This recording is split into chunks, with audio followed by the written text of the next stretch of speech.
Praise God everyone. I greet you all in the name of Lord Jesus Christ. இன்றைக்கு உங்களை இந்த today's டைமால பாக்கறதுல எனக்கு ஆண்டவருக்குள்ள மிகுந்த சந்தோஷம். எல்லாரும் ஆண்டவருக்குள்ள நல்லா இருக்கீங்க நான் விசுவாசிக்கிறேன். இன்னைக்கு நம்ம என்ன ஸ்டோரி பார்க்க போறோம் அப்படின்னா, நான் யூஜி படிக்கிறச்சே ரயில்வே ஸ்டேஷன்ல எப்பவுமே நான் ஒரு அங்கிளை பார்ப்பேன். அவங்களுக்கு ஹிப் போர்ஷன் வரைக்கும் தான், கால் சுத்தமா கிடையவே கிடையாது. அவங்களுக்கு கை தான் அவங்க லெக்கா இது பண்ணிட்டு போவாங்க. கை வச்சே தேய்ச்சி தான் he used to walk and go. எப்படின்னா he used to move.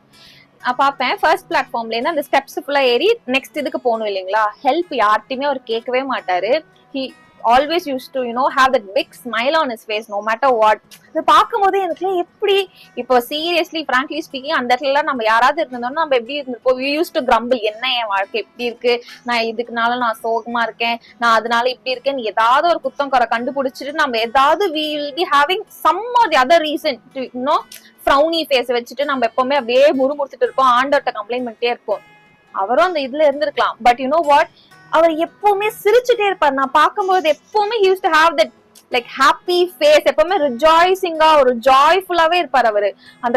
அந்த கையை வச்சுட்டே அவர் தேய்ச்சி யார்ட்டையும் ஹெல்ப் கேட்காம அந்த ஸ்டெப்ஸ் ஃபுல்லா அவர் கிராஸ் பண்ணி அடுத்த கடைசி பிளாட்ஃபார்ம் வரைக்கும் அவர் அப்படியே போவாரு. நான் அதை பார்க்கச்சே யார்ட்டையும் ஹெல்ப் கேட்க மாட்டாங்க, கோவப்பட மாட்டாங்க. நான் அவ்வளவு வருஷம் நான் பார்த்ததுல நான் அந்த மாதிரி அந்த அங்கிள் அப்படி கம்ப்ளைண்ட் பண்ணியோ இல்லைன்னா சலிச்சுட்டோ அப்படிலாம் நான் அவர் பார்த்ததே இல்லை. நான் எப்போ அவர் அந்த ஸ்டேஷன்ல என்ன டயத்துல நான் அவரை பார்த்தாலுமே he used to be very happy. நான் யோசிப்பேன் எப்படி இந்த மனுஷனால இப்படி இருக்க முடியுது. அப்ப நார்மல் ஒரு வேர்ல்ட்லி பீப்புள்னாலே அப்படி இருக்க முடியுது. நான் ஆண்டவருக்குள்ள நம்மளோட ஆட்டிடியூட் எப்படி இருக்கணும், நம்ம ஆண்டவர் ஒரு குட்டி விஷயம் நம்மளுக்கு கொடுத்தாலும் இல்ல பெரிய விஷயம் எனி ஆஸ்பெக்ட் நம்மளுக்கு எப்படி ஆண்டவர் ஒரு பிளெஸிங்கா கொடுத்தாலும் we need to be rejoicing in the Lord. எப்பவுமே ஜாய்ஃபுல்லா இருக்கணும். நம்மளுக்கு அது கொடுத்துருக்காங்களோ குடிக்கலையோ நம்ம எப்பவுமே எப்படி இருக்கணும், ஏசப்பா thank you for what you have given me at this moment.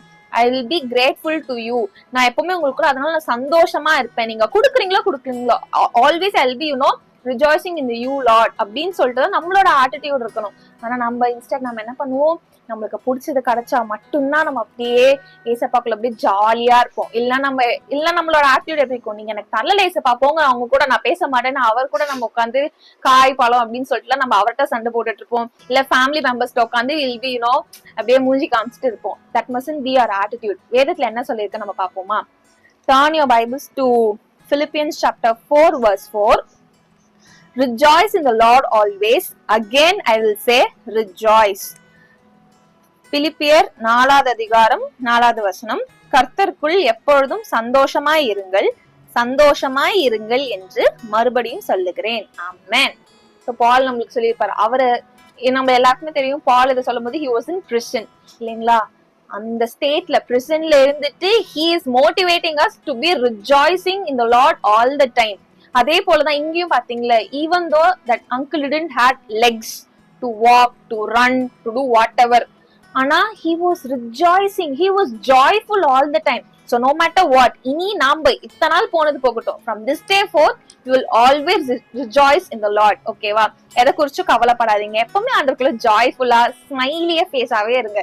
எப்பவுமே உங்களை பார்க்கும்போது ஓகே இவங்க இவ்வளவு ஹாப்பியா இருக்காங்க, நாமளும் அதே போல இருக்கணும், ஆண்டவர் பிள்ளைங்கன்னா இப்படிதான் இருப்பாங்க போல அப்படின்னு சொல்லிட்டு அடுத்தவங்க நம்மளை குறிச்சு நல்ல சாட்சி கொடுக்கணும்.